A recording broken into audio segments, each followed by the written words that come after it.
Aldırğan vaqtinglarda 15 minutda tayyor bo'lgan ta'mi va shishi peyzi kala go'shi bilan mogoda qo'rilgan kabob chop qilishni o'rganib olinglar do'stlar. Ta'mi va shishi peyzi do'stlar ig'zingizga tetib qoldi. Tayyorlash usuli shunchalik oddiy.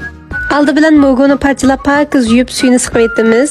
Andan jonsanimiz qartab muvofiq miqdordagi cho'pni suvda pishirib ustiga bir qo'shiq chang yo'q qo'yib aralashtiramiz. Andan ustiga tuz, jijing, vejing, shavmila, samsaq, kaochin, talqini, laz uni silib ustiga qiziq may qo'yib tekshi aralashtirib tayyorlab olamiz. Andan kalgo'shni to'mroq qalamchi qilib to'g'rab ustiga chang yo'q, tuz, kaochin, talqini, bir tal tuxum chiqib aralashtirib 5 minut tindirib olamiz.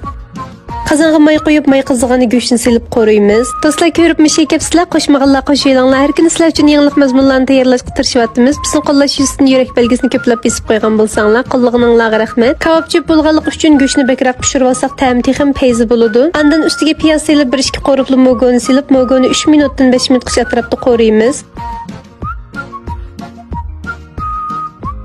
Mogo sag'irib pishganda ustiga ko'k qizilmush, bir qo'shiq sira, yubasayning qattiq yerini silib, 1-2 qo'rayilibla cho'pni silib qo'raymiz.